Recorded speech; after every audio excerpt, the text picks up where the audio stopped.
My family conspired to hand over my $2 million beach house to my brother as his wedding gift, so I smiled, watched them move all his furniture in, then sold it the next day.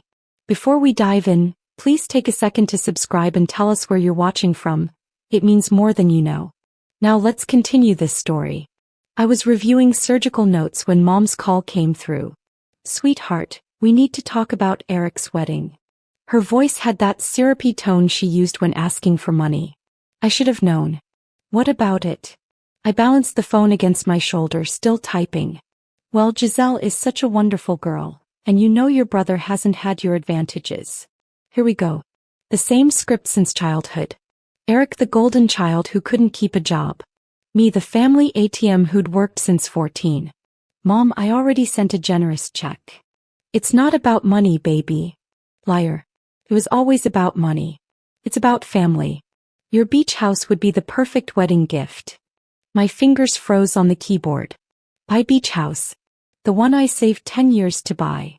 You're always working anyway. You never use it. Eric and Giselle could start their marriage there. It's just sitting empty while your brother struggles in that tiny apartment. That tiny apartment was 1,200 square feet in a nice neighborhood. My first place had been a studio with roaches. That house is mine, Mom. Don't be selfish, baby. After everything we've done for you. The emotional blackmail was starting. We supported you through medical school. I had a full scholarship and worked 3 jobs. Family helps family. Her voice hardened. Your father and I think this is the right thing. I closed my eyes, that familiar exhaustion washing over me. 34 years of this. I need to think about it. I lied, buying time. Don't think too long. The wedding's in 3 months. After she hung up, I sat in my office staring at the photo of my beach house. Every plank represented a missed vacation, a double shift, a sacrifice. And they wanted to just hand it to Eric. I should have known better than to accept Mom's Sunday dinner invitation. The moment I walked in and saw Eric, his fiancée Giselle, Dad, my sister Allison, and even Uncle Ray sitting there, I knew this was an ambush. There she is. Eric stood, grinning like he'd already won. The successful sister. Giselle clutched his arm, her press-on nails digging into his sleeve. She'd been with Eric for 8 months, but already called him her soulmate. She'd also hinted 3 times on Instagram that she couldn't wait to wake up to ocean views. We hadn't even finished grace before Dad started. Your mother told me about her proposal. Proposal? I cut into my chicken carefully. Don't play dumb, Allison interjected, rolling her eyes. The house thing. It's actually perfect when you think about it. Perfect for who? For family unity, Uncle Ray chimed in. He'd borrowed $15,000 from me last year for a business opportunity I never saw again. You're blessed with plenty. Share the blessing. Eric leaned forward. Sis, I know we haven't always been close, but Giselle and I are building something real. We need a foundation. Then build one. Like I did. You don't understand what it's like, Giselle said softly, her eyes welling up. Impressive. We're trying so hard, but everything's so expensive. Eric's delivery job barely covers our rent. Maybe he should have finished college, I said quietly. The table erupted. That's cold, Allison snapped. Not everyone's perfect like you, Eric shot back. Mom's fork clattered down. I didn't raise you to be this cruel. That house is just a thing. Your brother's happiness should matter more. Dad shook his head. Disappointed doesn't begin to cover it. I looked around the table at their faces, angry, entitled, convinced of their righteousness. Not one person considered what I'd sacrificed. I'll think about it, I repeated, gathering my purse. Don't take too long, Eric called as I left. We're planning to move after the honeymoon. 3 days later, I met my best friend Judith for coffee. She'd known my family for 20 years and had no illusions about them. They actually expect you to give Eric a $2 million house? She nearly choked on her lot. According to Mom, it's just sitting there, and I'm being selfish. Girl. Judith set down her cup. You worked how many shifts at that nursing home during undergrad? Too many to count. And didn't Eric drop out sophomore year to pursue music? How'd that work out? He delivered pizzas for 6 months, then worked at a call center. I stirred my tea absently. Dad kept saying he was finding himself. Meanwhile, you found yourself in the ore, saving lives and being the family bank. My phone buzzed. Allison. I declined it. Then Eric. Then Mom. 5 calls in 10 minutes. Let me guess, Judith said. The pressure campaign. The texts started flooding in. Allison, really mature, ignoring everyone. Eric, can't even talk to your own brother? Mom, call me immediately. Then Giselle's Instagram story appeared. When family doesn't support your dreams, #blessed, #trusting God, #beach life coming. She did not, Judith breathed, looking at her phone. But she had 3 stories actually. One showing Eric looking sad. Another with overlaid text, God makes a way when family won't. The third, a sunset beach view with manifestation mode. They're trying to publicly shame you, Judith said. I felt something crack inside. Not break, crack. Like pressure building in a sealed container. Years of being the responsible one, the generous one, the one who always gave more than she received. I need to go, I said, standing. What are you going to do? I smiled, then really smiled. Something I should have done years ago. Benjamin Sanders had handled my house purchase and understood real estate law better than anyone I knew.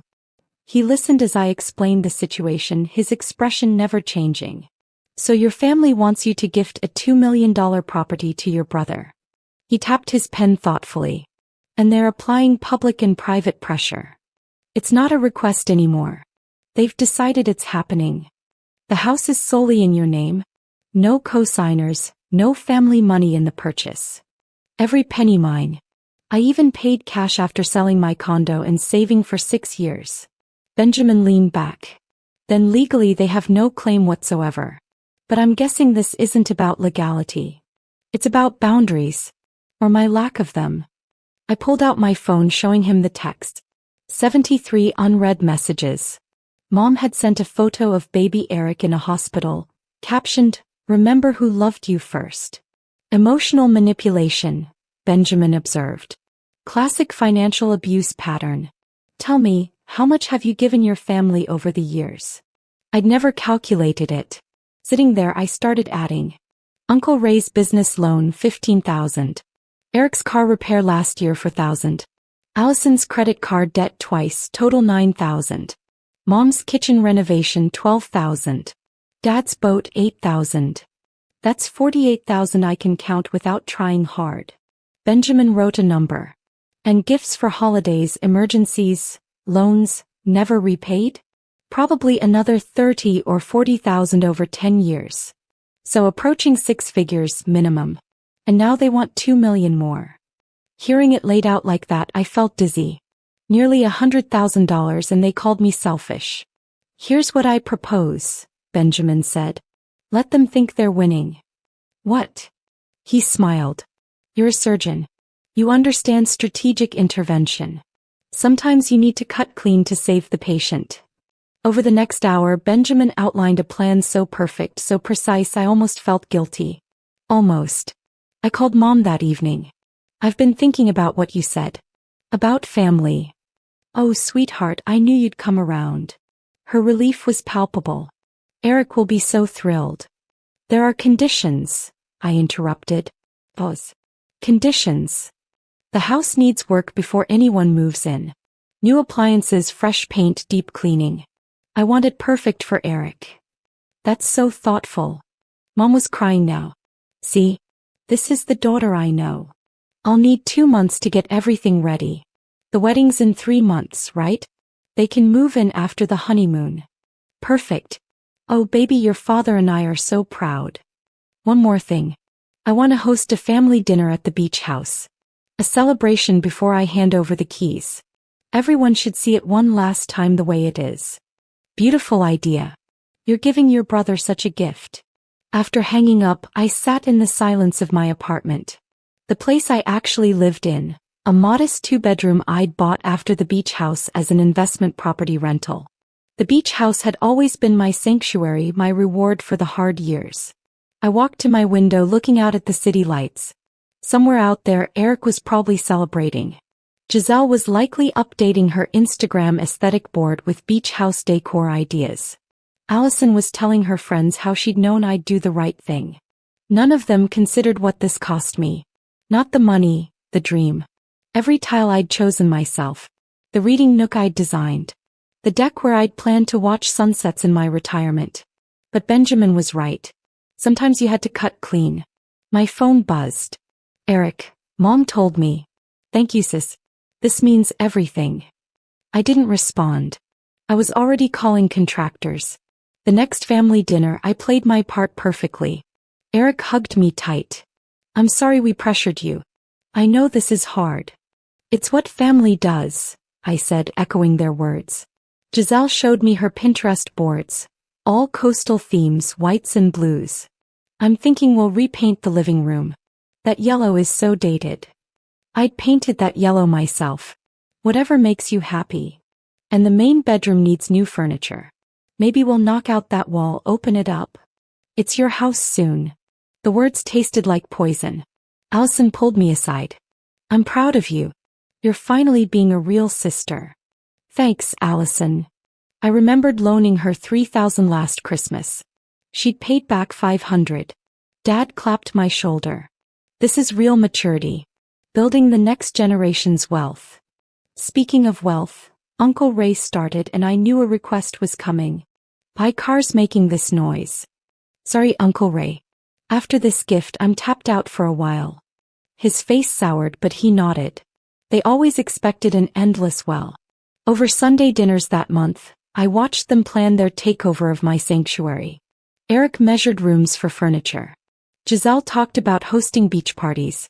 Mom mentioned family Christmases at Eric's place. Nobody asked how I felt. Nobody thanked me twice. The gift was given, so I became irrelevant again. Only Judith knew the truth. You're terrifyingly good at this, she said over wine. 12 years of surgical poker face. I showed her the contractor's invoices. Everything's being documented. When are you telling them? The family dinner. After they see everything I've done. You're diabolical. I'm done. I met her eyes. I'm done being the family sacrifice. She raised her glass. It's about damn time. The invitations went out the next week. Celebration dinner at the beach house. Come see the new beginning. Everyone accepted immediately. Nobody suspected a thing. This is really happening. Giselle squealed, directing movers from the driveway. I'd arrived to find a U-Haul and 4 guys hauling Eric's belongings into my house. We wanted to get a head start, Eric explained, looking slightly sheepish. Hope that's okay. The landlord needed us out early and Mom said you wouldn't mind. The audacity stole my breath. They were moving in 2 weeks before the dinner, before I'd officially given them keys. Sure, I managed.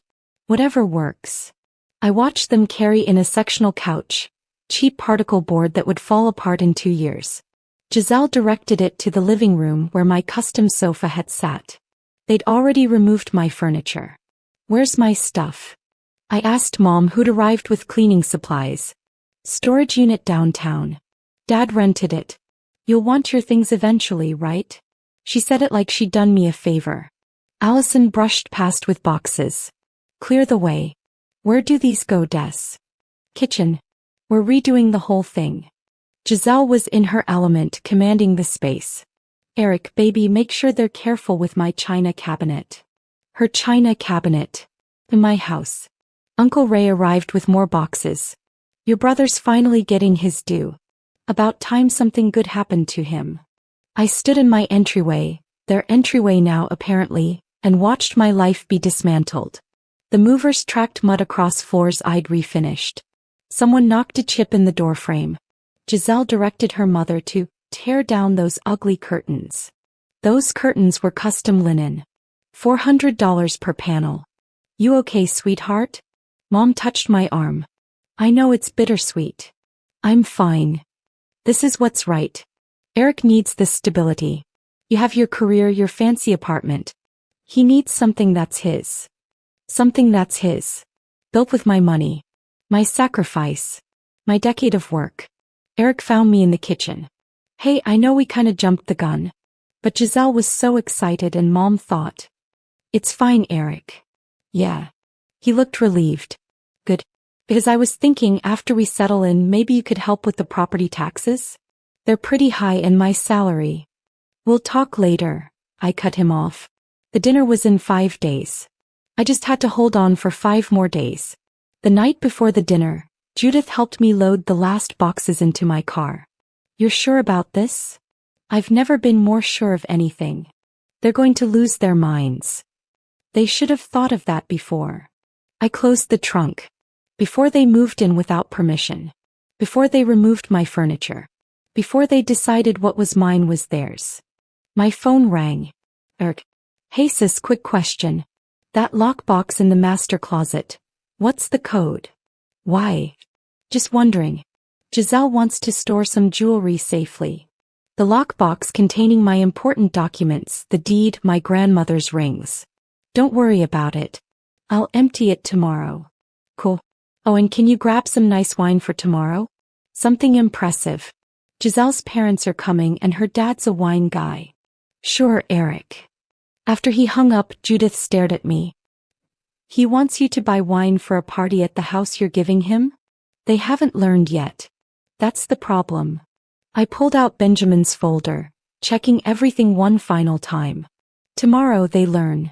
That night I couldn't sleep. I kept seeing Giselle's face as she redecorated my sanctuary, Eric's casual entitlement, Mom's disappointed sighs whenever I'd hesitated. Years of being the responsible one, the giver, the one who always did the right thing. At 3 a.m. I walked through my modest apartment, seeing it clearly for the first time in years. This was enough. This had always been enough. I didn't need their validation or their love if it came with a price tag.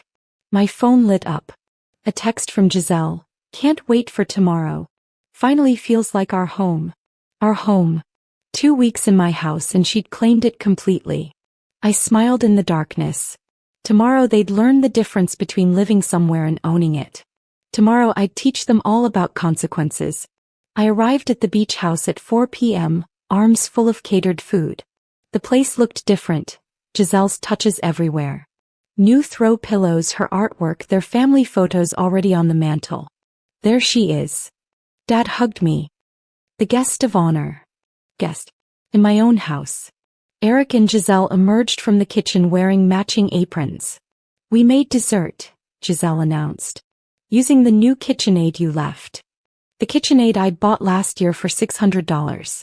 Allison arrived with her boyfriend. Uncle Ray brought his new girlfriend. Mom had invited the neighbors. Giselle's entire family filled the living room. 23 people total, none of whom had contributed a dime to this house. Before dinner, Mom announced, clinking her glass, I want to say how proud I am. My daughter finally understands what family means. Applause. Eric had tears in his eyes. We're so grateful, Giselle added.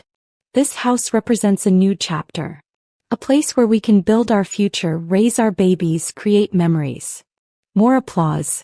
I stood there, smiling, thinking about the folder in my purse. Dinner was loud, jovial. Uncle Ray told embarrassing stories about my childhood. Allison bragged about Eric's new job offer.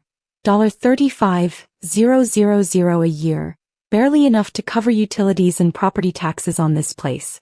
Giselle's father cornered me. This is incredibly generous. Not many sisters would do this. Family is everything, I replied, sipping wine. After dessert, Eric stood. I want to make a toast. To my sister who's shown me what real love looks like. I know I haven't always been the best brother. I've made mistakes, taken advantage maybe. Definitely, Allison interjected, laughing. But this gift, Eric continued, his voice cracking, this changes everything. Sis, I'm going to make you proud. I'm going to take care of this place like it's. Let me stop you there, I interrupted, standing. All eyes turned to me. Before this goes further, I need to say something. Mom's face glowed. Oh honey, you don't need to. Actually, I do. I pulled out the folder. You're right, Eric. This gift represents something important. It represents 10 years of my life. Every double shift. Every missed vacation. Every sacrifice. The room grew quiet. It represents, I continued, the final lesson I'm teaching this family. What's happening? Giselle whispered. I opened the folder. This house, as you know, is worth approximately $2 million. I bought it with cash after years of saving. Not family money. Not inheritance. My money. We know that, Dad said carefully. That's what makes your gift so meaningful. Gift. I laughed, the sound bitter. Let me tell you about gifts. I've given this family nearly $100,000 over the past decade. Loans never repaid. Emergencies that weren't emergencies. Supporting dreams while sacrificing my own. That was your choice, Allison said. You're right. It was. Just like this is my choice. I pulled out documents. 3 weeks ago I contacted my lawyer. I had the house appraised, $2.1 million in the current market. Eric's face paled. Sis, what are you? 2 weeks ago I accepted an offer. The new owners take possession in 48 hours. The room erupted. What? Giselle shrieked. You can't. We live here. You're squatting here, I corrected. I never signed over the deed. I never gave you legal possession. You moved in without permission. But Mom said, Eric started. Mom doesn't own this house. I do. I did. And as of Monday, a lovely retired couple from up north does. Mom's face went purple. You're lying. This is a sick joke. I handed her the contract. Sold as is, all furniture and belongings included. Which means everything you moved in. That's now theirs. You have 48 hours to remove your possessions. You can't do this. Giselle was crying. We gave up our apartment. We have nowhere to go. You should have thought about that before moving in without a signed deed. I turned to Eric. Before asking me to pay property taxes on a gift. Before treating my home like your personal warehouse. Uncle Ray stood. This is family business. Exactly. And family, I said looking around the room, should treat each other with respect. Should appreciate sacrifices. Should understand that generosity isn't infinite. Allison shook her head. I can't believe you're doing this. Over what? Pride. Over boundaries, I corrected. Over being treated like an ATM instead of a person. The room filled with accusations, tears, rage. Giselle's parents gathered their things, mortified. Neighbors slipped out quietly. Uncle Ray called me every name he could think of. Through it all I stood firm. This was my house. My choice. My line in the sand. The next morning I returned to oversee the move out. Eric and Giselle worked in silence, loading their belongings back into a rental truck. Mom refused to speak to me. Dad stood in the driveway, arms crossed, radiating disappointment. You've destroyed this family, he said quietly. I've established boundaries. There's a difference. We raised you better than this. You raised me to be a doormat. The words came easier now. To give until I had nothing left. To sacrifice my happiness for everyone else's comfort. That's what family does. No, Dad. That's what I did. Past tense.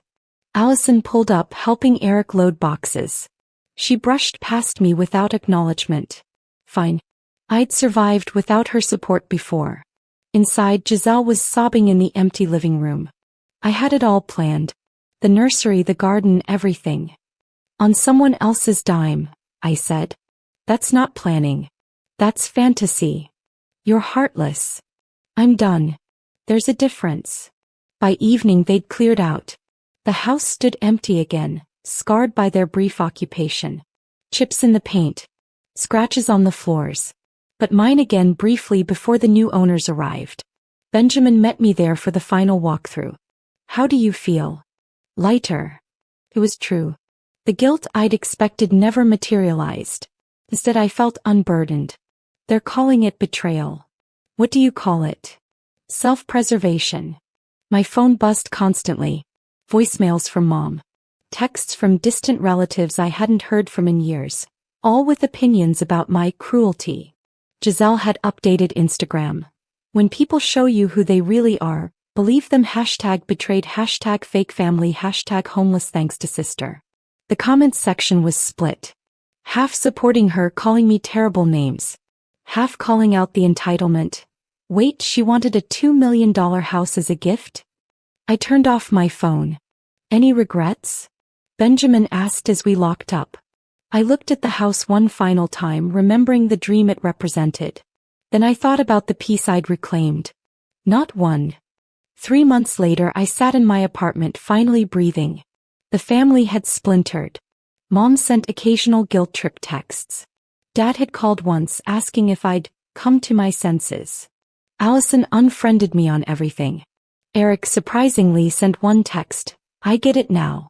What we did. I'm sorry. I didn't respond. Some bridges needed to burn. Judith visited with wine. Your mom's telling everyone you had a breakdown. Let her. I'm not interested in managing their narrative. Eric and Giselle moved in with his in-laws. Apparently it's going great. Her tone suggested otherwise. Not my problem. But that night alone I let myself grieve. Not for the house, I'd made peace with that.